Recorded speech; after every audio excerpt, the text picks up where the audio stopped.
जय गुरु जी महाराज को कोटि कोटि प्रणाम। संगत जी, गुरु जी महाराज ने मुझे अपनी पुस्तक दिव्यता का प्रकाश में से कुछ सत्संगों का वर्णन करने की आज्ञा दी है। अगर मुझसे कुछ भी त्रुटि हो जाए तो क्षमा कीजिएगा।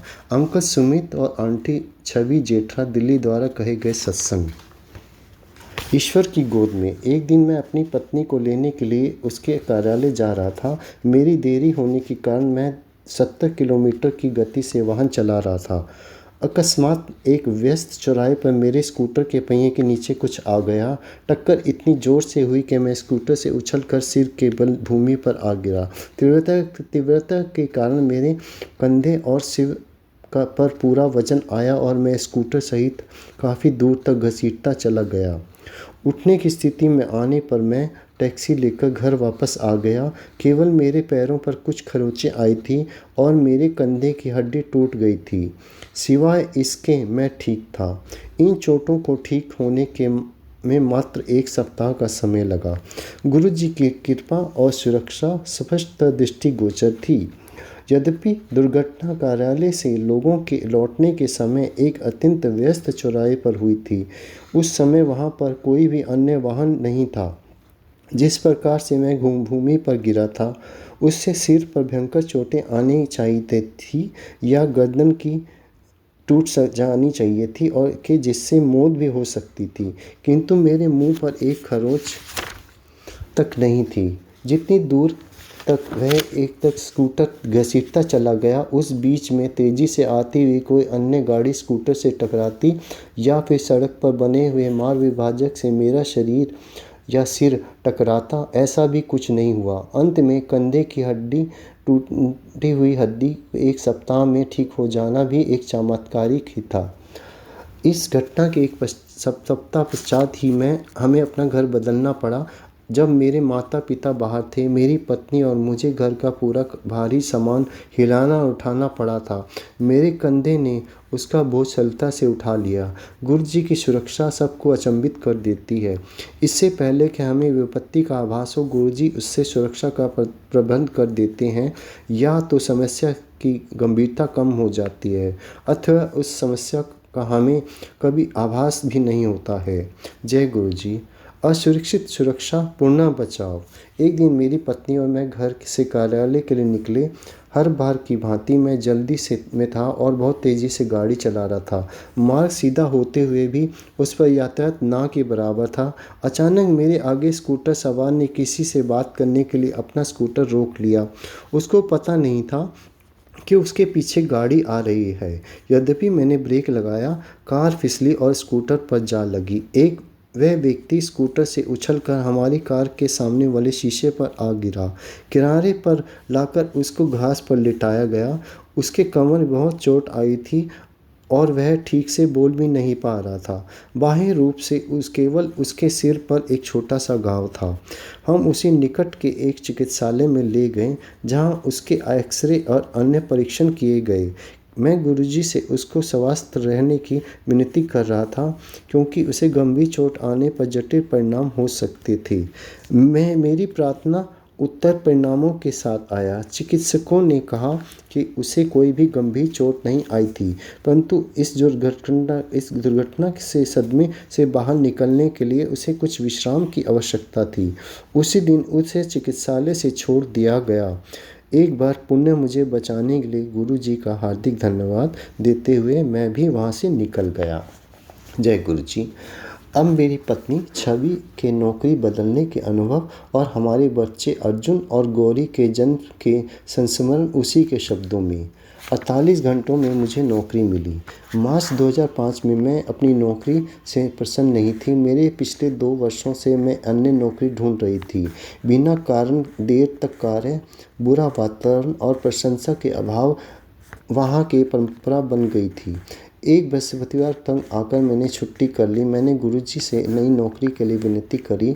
अचानक शाम को मैंने इंटरनेट पर नौकरियां ढूंढने का मन बनाया और हम सुमित के कार्यालय चले गए। उसी समय मुझे गुरुजी के समीप होने का आभास हुआ। कार्यालय जाते हुए मार्ग में मैंने एक सहेली का फ़ोन आया कि नोएडा में उसके कार्यालय में कुछ रिक्त स्थान है। मैंने कार में लगे हुए गुरुजी के चित्र की ओर देखा तो ऐसा लगा मानो वह मुस्कुरा रहे हैं। सुमित के कार्यालय पहुंचकर मैंने अपना विवरण उसको भेज दिया। अगले दिन ही वहां को से शनिवार को होने वाली लिखित परीक्षा और साक्षात्कार के लिए बुलाया आ गया, क्योंकि वहां जाने के लिए केवल आधा दिन शेष बचा था और पढ़ने के लिए बहुत कुछ था। मैंने सुमित को मेरी परीक्षा लेने के लिए कहा। सुमित ने 1 घंटे से कम समय में मेरी परीक्षा ली और 1000 प्रश्नों में से केवल 10-15 प्रश्न पूछे। उसके बाद जब मैंने उससे पूछा कि क्या मैं उत्तीर्ण हो गई तो उसने हाँ में उत्तर दिया। मुझे लगा जैसे वह उसकी वाणी न होकर गुरुजी ने स्वयं हाँ कहा हो। वहाँ पर लिखित परीक्षा में उत्तीर्ण परीक्षार्थी ही साक्षात्कार के लिए बुलाए जाने थे। लिखित परीक्षा के समय मेरे कंप्यूटर की स्क्रीन पर शिवजी का चित्र था। मैंने उनसे गुरुजी का आशीर्वाद माना और सरलता से उसमें सफलता प्राप्त कर ली। साक्षात्कार में मेरे विषय से संबंधित प्रश्न पूछे जाने थे। आश्चर्य की बात थी, मेरे से वही 10-15 प्रश्न पूछे गए जो सुमित ने पिछली रात पूछे थे, जबकि अन्य अभ्यर्थियों का साक्षात्कार एक एक घंटे तक चला। मुझे 15 मिनट में ही नौकरी मिल गई। ना केवल यह, मेरे वेतन में भी दुगना हो गया और यहाँ का वातावरण भी अधिक आरामदायक था। हम इस अवधि में सुमित बाहर मेरी प्रतीक्षा कर रहे थे। मेरे आते ही उन्होंने पूछा, तुम्हें नियुक्ति पत्र अभी गया है या सोमवार को देंगे? उसे अनसुना कर मैंने सुमित को पूरी बात बताई। नास्तिक के लिए यह भले ही संयोग की घटना हो, किंतु मुझे पता था कि गुरुजी की मेहर के कारण ही मुझे 48 घंटों में नई नौकरी मिल गई थी। न केवल मैं पिछले नौकरी की घुटन से निकल पाई और मुझे ऐसी नौकरी मिली जो हर दृष्टि से पिछली नौकरी से कहीं अधिक अच्छी थी। जय गुरुजी। जीवन में जुड़वे आशीर्वाद। विवाह के 2 वर्ष बीतने पर हमारे परिवार को बढ़ाने की बात सोची। जब हमने सफलता नहीं मिली तो हमने चिकित्सकों की सहायता ली। पहला बुरा समाचार था कि कुछ समस्या अवश्य है। कई चिकित्सकों के दर्शन और उपचार, आयुर्वेदिक औषधि सेवन और अन्य परीक्षणों के पश्चात दुखद परिणाम सामने आए। मेरी समस्या के कारण मेरे गर्भ धारण करने की संभावना 25% थी। मेरे पति के परिणाम और भी प्रतिकूल थे। परीक्षणों के अनुसार उनके वीर्य में शुक्राणु नहीं थे। हमें बताया गया कि न केवल सामान्य अथवा किसी भी कृत्रिम ढंग से, भले ही सबसे अच्छी क्यों न हो, हमें संतान हो सकती है। सफलता की संभावना के अभाव में हम और उपचार बंद कर किसी शिशु को गोद लेने की बात सोच रहे थे, परंतु सब कुछ अभी समाप्त नहीं हुआ था। गुरुजी ने हमें उपचार कराते रहने के लिए कहा। 2006 के नव वर्ष की पूर्व संध्या को गुरुजी ने मुझसे कहा कि जा तेनू दवाई दी और हमने उसी दिन से उपचार प्रारंभ कर दिया। यह सरल नहीं था, किंतु गुरुजी ने हर कदम पर हमारी सहायता करी। शारीरिक और आर्थिक कष्ट हो, गुरुजी ने सदा अपनी दया हम पर बनाए रखी। 13 फरवरी मेरे जन्म दिवस के अवसर पर परीक्षण के परिणाम के रूप में शुभ समाचार आया। 26 फरवरी 2006 शिवरात्रि के दिन मुक्त रक्तस्राव हो गया। सुमित ने गुरुजी का चित्र मेरे किनारे रख दिया, जिससे मुझे कुछ शांति मिली और मैं 1 घंटे के लिए सो गई। शाम को मेरे देवर हितेश ने बड़े मंदिर से फ़ोन कर कहा कि मेरा नाम आरती में है और हमें वहां पर समय पर पहुंचना आवश्यक है। यह सुनकर मेरे आंखों से आंसू आ गए। गुरुजी अपनी संगत के प्रत्येक भक्त का कितना ध्यान रखते हैं। यद्यपि मेरी चिकित्सिका ने पूर्ण विश्राम करने के लिए कहा था, यहाँ तक कि शौचालय जाने तक भी मनाही थी और मैं पूरे दिन वेदना में रही थी। इस एक फ़ोन से मेरे शरीर में अभूतपूर्व स्फूर्ति आ गई और हम तैयार होकर ठीक आरती शुरू होने से पूर्व बड़े मंदिर पहुंच गए। चिकित्सिका ने पूर्ण विश्राम की अवधि में अपने पास आने के लिए भी मना किया था, क्योंकि यह हानिकारक हो सकता था। हम कुछ दिन पश्चात उसके बाद गए। मेरे परीक्षण करने के पश्चात चिकित्सिका का रंग उड़ गया। उसने कहा कि रक्तस्राव अत्यंत भयंकर हुआ था। गर्भनाल अलग हो गई थी, किंतु दोनों शिशु सही हैं। यह गुरुजी का एक चमत्कार था। हमने उसे यह नहीं बताया कि उस दिन बड़े मंदिर जाने के लिए आने के लिए 80 किलोमीटर की यात्रा भी की थी। एक घटना के पश्चात मुझे अतिरिक्त औषधियाँ दी गई, जिन्हें खाकर मेरा जी मचलाता था। मैं ऐसी औषधि नहीं ले पाती थी। हर वक्त उससे खाते ही गुरुजी से विनती करती थी। शीघ्र ही अधिक औषधियों के कारण मुझ में पीलिया रोग का निदान किया गया। चिकित्सिका को अब औषधियाँ बंद करनी पड़ी। गुरुजी का एक बार फिर से हार्दिक धन्यवाद। चिकित्सकों ने गणना कर 22 अक्टूबर को जन्मतिथि बनाई थी, किंतु गुरुजी के कहे अनुसार उनके वह सुनहरे उपहार जुड़वा 21 सितंबर को ही पैदा हो गए। चिकित्सालय से निकलकर हम उन्हें गुरुजी के आशीर्वाद के लिए एम्पायर स्टेट ले गए। उन्होंने प्रेम से मुस्कुराकर उनको अर्जुन और गौरी नाम से गौरवान्वित किया। गुरुजी ने हमें बताया कि जो कुछ आपने हमारे लिए किया है उसके लिए हम कभी पूर्ण रूप से आपका धन्यवाद भी नहीं कर सकते हैं। आपके आशीर्वाद से ही इतने अवसर हुए हैं कि उन सबको लिख पाना संभव नहीं है। यहाँ पर केवल कुछ विशेष संस्मरण लिखे हैं। गुरुजी ने कि हम हार्दिक आभारी हैं। वह अपना आशीर्वाद, सुरक्षा और मार्गदर्शन देने के लिए सदा हमारे साथ हैं। जय गुरुजी। कर्नल सेवानिवृत्त सुवर्ण कुमार जोशी, गुड़गांव द्वारा कहे गए सत्संग। मोरे प्रभु तुम गुरु पिता माता। मई 2002 की उस उष्ण संध्या को पूर्ण वातावरण में काफ़ी उत्साह था। जब हम गुरु जी के साथ पर्वतों में स्थित नैनीताल से 21 किलोमीटर दूर रामगढ़ जा रहे थे, जहाँ पर एक भक्त का विश्राम भवन था। सब तैयार थे, सामान लद गया था। 2 बसें और कुछ कारें एम्पायर स्टेट के बाहर खड़ी प्रस्थान करने के लिए तैयार थी। गुरुजी के संकेत पर संगत ने बसों में प्रवेश किया। गुरुजी स्वयं एक बस में चढ़ने के लिए उतावले थे। फिर बसें चल पड़ी। अगले दिन दोपहर 2 बजे हम रामगढ़ पहुंच गए थे। स्नान और भोजन से निवृत्त होकर हम उद्यान में प्रतीक्षा कर रहे थे। हमारे साथ आसपास के निवासी भी थे, जिनको गुरुजी के आने की सूचना मिल गई थी। जय गुरुजी। नैनीताल में दंपत्ति को संतानाशीष। नैनीताल से आए हुए एक भक्त जो गुरुजी को प्रणाम करने वाले थे, तो गुरुजी ने कहा कि उनकी 3 पत्नियां हैं और एक संतान सुख चाहते हैं। संतान सुख चाहते हैं। भक्त नासार अचंभित हो गए कि गुरुजी ने उनके निजी जीवन के बारे में पहले से ही ज्ञान है।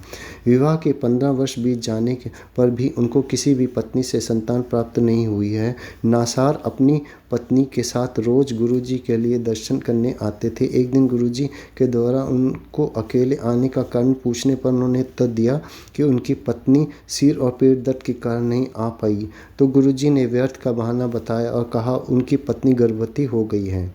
उनके वचनों की सत्यता 2 माह बाद ही सिद्ध हो गई, जब परीक्षण में उनकी पत्नी के गर्भवती होने के परिणाम आए। यह समाचार नासार ने गुरुजी के जन्म दिवस 7 जुलाई के आसपास भेजा। 15 वर्ष तक गर्भ नहीं होने के सब कारण महापुरुष के प्रथम दर्शन में ही समाप्त हो गए थे। फरवरी 2003 में नासार के यहाँ पुत्र के लिए वह नाम लेने गुरुजी के पास आए। गुरुजी ने संतान का नाम मुराद रखा, जिसका अर्थ कामना की पूर्ति है। जय गुरुजी। रेल यात्रा में रोग निदान। मैं राष्ट्रीय सुरक्षा अंगरक्षकों NSG की एक विशिष्ट इकाई को कमान कर रहा था। दिसंबर 1995 में गुरुजी चंडीगढ़ में थे और मुझे 2-3 दिन के लिए वहां आने का संदेश प्राप्त हुआ। आकस्मिक अवकाश लेकर मैं चला गया। उस दिन मुझे शरीर के दाहिने भाग में स्पॉन्डिलोसिस की वेदना रहती थी। इससे अक्सर मेरी बाह में दर्द रहता था और उस हाथ का अंगूठा सुन्न हो जाता था। चंडीगढ़ पहुंचकर मैंने 2 दिन गुरुजी के साथ बिताए। मेरी योजना थी कि गुरुजी की अनुमति लेकर रविवार को शाम को मैं बस से वापस आ जाऊं। गुरुजी से पूछने पर उन्होंने आज्ञा अवश्य दी, पर मुझे रेल से यात्रा करने को कहा। रेल से यात्रा करने से मैं कतराता था। बिना आरक्षण के दिसंबर की शीत ऋतु में मेरा कष्ट बढ़ सकता था। एक अधिकारी ने मुझे चंडीगढ़ स्टेशन पर छोड़ दिया। संयोग से मुझे स्लीपर क्लास में ही एक मध्य की बर्थ मिल गई। रात्रि 2:30 पर मेरी आंख खुली तो मैं सोच रहा था कि मुझे बहुत दर्द होगा, पर उसका तो नामो निशान भी नहीं था। उस दिन से आज तक 10 वर्ष से अधिक बीतने पर भी मुझे पुनः वे वेदना कभी नहीं हुई है। उल्लेखनीय है कि मैंने कभी गुरुजी से इसकी चर्चा नहीं की थी, ना ही उन्होंने कभी मेरे से पूछा था। मैंने मात्र उनसे आज्ञा मांगी थी। यही देवी की इच्छा थी और समस्या समतः समाप्त हो गई। सद्गुरु की कामना सदा आधुनिक युग के वैज्ञानिकों और चिकित्सा शास्त्रों की उन्नतियों को मात दे देती है। 1995 में मुझे मधुमेह का रोगी घोषित किया गया। मधु और रक्तचाप के परिणाम उच्च स्तर पर थे। यह मेरे लिए चिंता का विषय था। सेना में उच्च श्रेणी की शारीरिक योग्यता की आवश्यकता होती है। मैंने गुरुजी से इस विषय में चर्चा करी तो उन्होंने मुझे प्रतिदिन प्रातः ताम्र लोटे का जल पीने का निर्देश दिया। 1 सप्ताह बाद ही परीक्षण कराने के लिए कहा। इस अंतराल में मैंने बहुत मिठाइयाँ खाईं। मधुमेह रोगियों के लिए निषेध थी। यद्यपि 1 सप्ताह के बाद मेरे रक्त परीक्षण के सब परिणाम सीमा में थे और मेरा रक्तचाप एक युवा सा था। इस प्रकार ढेरों पर मीठा प्रसाद खाने के पश्चात भी मेरा रक्त मधु सामान्य रहा। इसका कारण है गुरुजी के यहाँ मिलने वाला प्रसाद और लंगर अमृत युक्त होता है, जिसे हर रोग का निदान करने की क्षमता होती है। भक्त को यह केवल श्रद्धा भाव से स्वीकार करने की आवश्यकता है। अनाई द्वारा अपने आप को पूर्ण समर्पण करने से ही उनकी दिव्य कृपा की अनुभूति होती है। गुरुजी अपने आशीष अनेक प्रकार से देते हैं। अक्सर गुरुजी के निर्देश अनोखे लगते हैं, पर उनसे लाभान्वित होने के लिए उनको मान कर उनका पालन करने में ही उनका रहस्य है। यही समर्पण है। जय गुरुजी। मेरी यूनिट सैन्य यूनिट पर दया दृष्टि। 1995-1998 की अवधि में जब मैं राष्ट्रीय सुरक्षा रक्षक के एक ग्रुप में कमांडर था तो मेरी यूनिट के निरीक्षण के समूह के उच्चतम वरिष्ठ निदेशक आने वाले थे। जवानों ने इस निरीक्षण के लिए अत्यधिक परिश्रम किया था। यूनिट के मार्ग साफ कर दिए थे और वृक्षों की सब सूखी पीली पत्तियां भी हटाई गई थी। मार्ग के दोनों ओर ईंटों और वृक्षों के निचले भाग में सफ़ेद और नीलू रंग लगाए गए थे। पूरी यूनिट निरीक्षण के लिए तैयार थी और वरिष्ठ निर्देशक से शाबाश की आशा कर रही थी। निर्दिष्ट दिन को प्रातः मैं दिल्ली से मनेसर जा रहा था। अचानक वर्षा होने लगी और थोड़ी ही देर बाद मूसलाधार भी हो गई। मानेसर के पास पहुंचने पर मेरे मन उदास हो गया। यूनिट के जवानों का परिश्रम पानी में बहता दिख रहा था। मैंने गुरुजी से प्रार्थना करी कि परिश्रम पानी से बहता हुआ दिख रहा है, तो मैंने गुरुजी से प्रार्थना की कि ऐसा न हो कि यूनिट के मुख्य दरबार प्रवेश करते ही मैं अचंभित रह गया। यूनिट में वर्षा नहीं हुई थी। मेरे कर्मचारियों ने बताया कि चारों ओर वर्षा हो रही है, पर हमारी यूनिट बची हुई है। निरीक्षण अप्रत्याशित रहा। वरिष्ठ निदेशक ने कहा कि यह यूनिट अन्य यूनिटों के लिए आदर्श है, परंतु उनके जाते ही मेरी यूनिट में भी भारी वर्षा होने लगी। दिव्यात्मा का सहयोग स्पष्ट था। एक भक्त की हार्दिक प्रार्थना गुरु कृपा के लिए प्राप्त थी। मुझे आभास हुआ कि निर्देशक की अवधि में यद्यपि चारों ओर मूसलाधार वर्षा हो रही थी, यूनिट के ऊपर दिव्य छत्रछाया बनी हुई थी। उसी संध्या को जब मैं एम्पायर स्टेट गया तो गुरुजी ने संकेत दिया कि उनके यही कारण ही कार्यक्रम विधिवत संपन्न हो पाया है। गुरुजी मेरी और मेरे परिवार की हर प्रकार से सहायता करते रहे हैं, जैसे अगले संदर्भ में दृष्टिगोचर है। मेरे पास इस सर्वोच्च दाता का धन्यवाद देने के लिए शब्द नहीं है। जय गुरुजी। आस्था के से वजन में वृद्धि। मेरी पत्नी बहुत दुबली थी और अधिक खाने से भी उसका कोई प्रभाव नहीं होता था। गर्भवती होने पर भी उसके वजन में कोई अंतर नहीं आया था। यद्यपि गुरुजी कहा करते थे कि उसके वजन में 5-10 किलो वजन बढ़ गया है। शुरू में परिवार को कोई अंतर प्रतीत नहीं हुआ, परंतु कुछ ही समय बाद उनके शरीर में परिवर्तन दिखाई देने लगे और मेरा छोटा पुत्र उसे मोटी कहकर संबोधित करने लगा। इस सारांश से स्पष्ट है कि गुरुजी अपने श्रद्धालुओं पर कृपा करने के लिए विधि और काल का निर्णय अपने मापदंडों के अनुसार करते हैं। मानव की दृष्टि सुदूर तक देखने में असमर्थ है।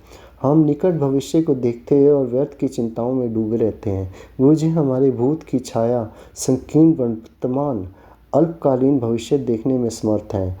जब वह कुछ देते हैं तो उसकी भौतिक सीमाएं भौतिक न होकर व्यक्त ब्रह्मांड की परिधि में होती हैं। इसे अति आवश्यक है कि अन्यायी निस्वार्थ निर्विवाद समर्पण करे। वह उन्हें अपने पिता, माता, मित्र और सर्वश्रेष्ठ की श्रेणी में रखे।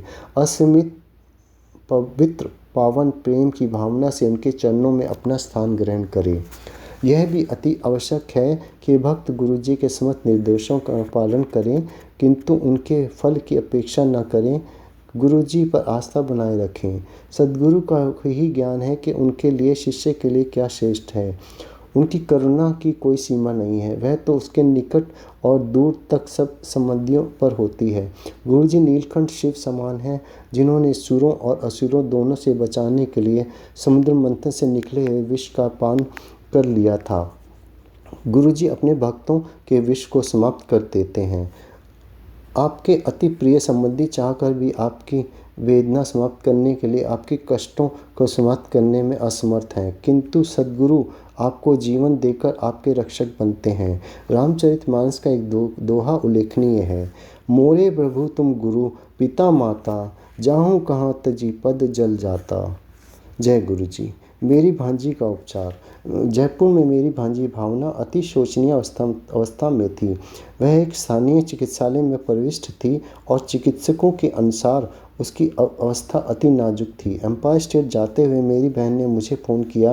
वह रो रही थी, परंतु वहां पर पहुंचकर मुझे गुरुजी से कुछ कहने का अवसर नहीं मिला। सब भक्तों के जाने के पश्चात गुरुजी हाल में बैठे थे और उन्होंने कहा कि उनकी तबीयत ठीक नहीं है, अतः मैंने उसका उल्लेख करना अनुचित समझा।